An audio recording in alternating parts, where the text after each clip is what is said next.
దరిద్రం ధర్మాన్ని పరిరక్షిస్తుందంటారు. మన దరిద్ర నారాయణులంతా కలిసి ఒక్క తాటి మీదకొచ్చి ఏలికల ధర్మాన్ని పరీక్షిస్తున్నారా? ఢిల్లీలో జరిగిపోయిన ఎన్నికల్లో ఆమ్ ఆద్మీ చేసుకున్న ప్రయోగం అక్షరాల అదేనంటూ ఇప్పుడెక్కడ చూసినా విన్నా అదే మాట. దరిద్రాలు ధర్మాల సంగతేమో గాని మనోళ్లకు ఏది పట్టుకుంటే అదే. వేరే ఆలోచనలు మాటలు చేదుగానే ఉంటాయి.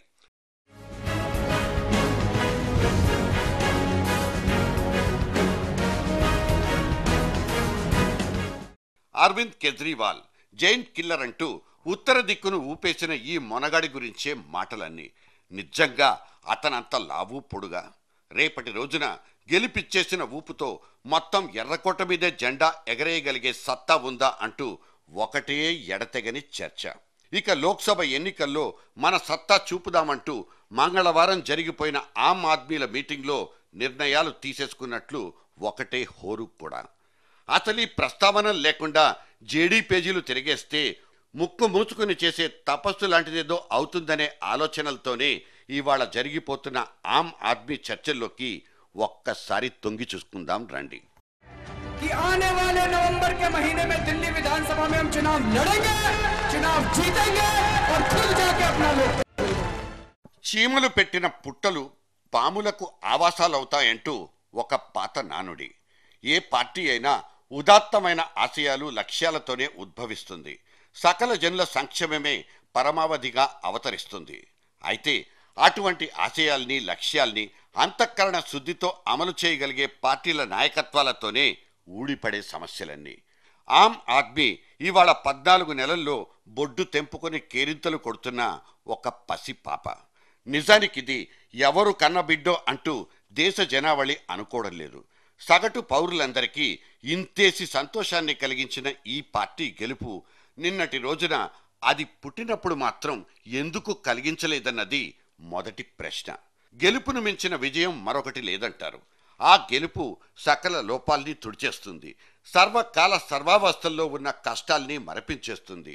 ఒక అన్నా హజారే లోక్పాల్ బిల్లు కోసం ఆమరణ దీక్ష చేపడితే వెల్లువెత్తిన ప్రజాభిమానం, మద్దతు ఆ తర్వాత కాలగర్భంలో కలిసిపోయింది.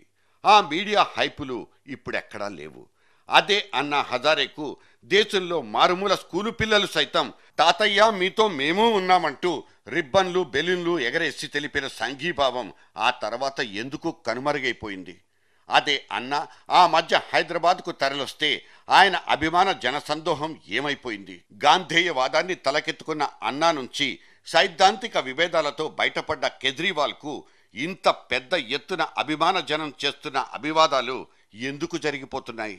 నేను పోటీ చేస్తే కనీసం డిపాజిట్లు కూడా రావంటూ పదే పదే చెప్పిన అన్న తన శిష్యుడైన కేజ్రీవాల్ బయటకొచ్చి పోటీ చేస్తే కంచు కోటల్ని బద్దలు చేయగలిగే శక్తి ఎక్కడి నుంచి వచ్చింది? దానికి ఆయన ఏం చెప్తారు? సరే, అధికార పీఠాన్ని దక్కించుకోగలిగే ఈ నెంబర్ గేమ్ షోలో ఆయన ఆమ్ ఆద్మీ పార్టీ వెనకబడిపోయి ఉండొచ్చు. రేపటి రోజున తమ పార్టీకి అధికారంలో కూర్చోబెట్టడానికి రావాల్సిన సీట్లు వచ్చేదాకా ఆయన మళ్ళీ పోటీ చేయవచ్చు కూడా. అయితే అంతవరకు ఇదే ఆమ్ ఆద్మీల ఊపు వేడి చల్లారకుండా ఉంటుందా అన్నది కూడా ప్రశ్నే. पहली बार इस चुनाव को जनता ने लड़ा है, वॉलंटियर्स ने लड़ा है. कौन है ये वॉलंटियर्स? ये वॉलंटियर्स इस देश की जनता है. इस देश की जनता ने इस चुनाव को लड़ने का बीड़ा अपने सर पे उठाया था.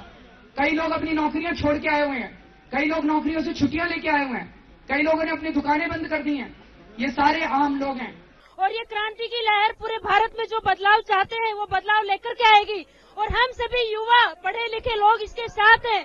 और हमें विश्वास है कि ये जो क्रांति की लहर है वो पूरे देश में फैलेगी. ये दिल्ली से शुरू हुई है, लेकिन ये देश इसके लिए, पूरा देश इसके ऊपर निगाह टिकाए हुए हैं.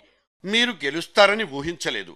ఊహించి ఉంటే మా ఓటు కూడా మీకే వేసేవాళ్ళమంటూ పాపం ఈ కేజ్రీవాల్కు మెసేజ్ల మీద మెసేజ్లు వస్తున్నాయి అంటున్నారు. అంటే గెలుపు గుర్రాలకు టికెట్లిచ్చే పార్టీలదే కాదు, గెలుపు గుర్రాలకు మాత్రమే ఓట్లేసే వాళ్ళు ఉన్నారనే ఒకానొక సైకలాజికల్ థియరీని సమర్థించాల్సిందేగా. నిజమే, ప్రజల ఆలోచనల్లో చాలా మార్పు వచ్చింది. ముఖ్యంగా యువతరంలో, మరీ ముఖ్యంగా ఈ మొదటి తరం ఓటర్ల మనోభావాలన్నీ మార్పు కోసం జరిగే ప్రయత్నాలకు ఊతమివ్వాలనే పట్టుదలతో ఉన్నట్లే కనిపిస్తుంది. 2 రోజుల క్రితం కేజ్రీవాల్ వర్సెస్ జేపీ అంటూ జర్నలిస్ట్ డైరీ పేజీల్లో చూపించిన ఒకానొక విశ్లేషణకు మాకు పడ్డ వీరతాళ్లతో పాటు వీర లెవెల్లో బ్యాటింగ్ కూడా ఆడేశారు ప్రేక్షకులు. జేపీ వంటి ప్రగతి కాముకుణ్ణి పట్టుకొని తులనాడామంటూ విమర్శలు వచ్చి పడ్డాయి. ఇక్కడో విషయాన్ని చాలా వినమ్రంగా చెప్పుకోదలిచాను. జేపీ కూడా దాదాపు ఆమ్ ఆద్మీ పార్టీ లాంటి లోక్సత్తానే స్థాపించారు. 7 ఏళ్లుగా నడిపిస్తున్నారు కూడా. ఆనాడు ఆయన రాజకీయాల్లో రావడాన్ని ఎవ్వరూ అంతగా హర్షించలేదు. ఆయన లోక్సత్తా పేరుతో చేసిన స్వచ్ఛంద సేవలే బెటర్ అంటూ చెప్పుకొచ్చారు కూడా. ఆ జేపీ ఇన్నేళ్ల రాజకీయ ప్రస్థానంలో సాధించిన విజయాలెన్నంటూ ఇప్పుడు లెక్కలు తీస్తున్నారు. ఇది సహజం కూడా. రాత్రికి రాత్రే ఏ విజయాలు మార్పులు రావన్న మాటల్లో నిజం ఉంది. కానీ ప్రజల్లో మార్పు కోసం తహతహ మొదలైనప్పుడే సరైన కార్యాచరణ ప్రణాళికలతో ముందుకొచ్చి నిలబడాల్సిన సందర్భ న్యాయం కూడా తెలిసి మసులుకోవాలన్నదే నా సూచన. పైగా మూసపోసిన ప్రసంగాలు, ఆలోచించాలంటూ విసిరే సవాళ్లతోనే జనం చైతన్యవంతులైపోతే 4-5 ఛానళ్లలో జేపీ చేసిన ప్రసంగాలతో ఈ పాటికి జనం ఉత్తేజితులై కోరిన మార్పు తీసుకొచ్చి ఉండేవాళ్లేమో. ప్రజల్ని, ముఖ్యంగా తమ ఆలోచనలతో ఏకీభవించని జనాన్ని సైతం ఆకర్షించి తమతో నడిపించగలిగేవాడే సమర్థత ఉన్న నాయకుడు.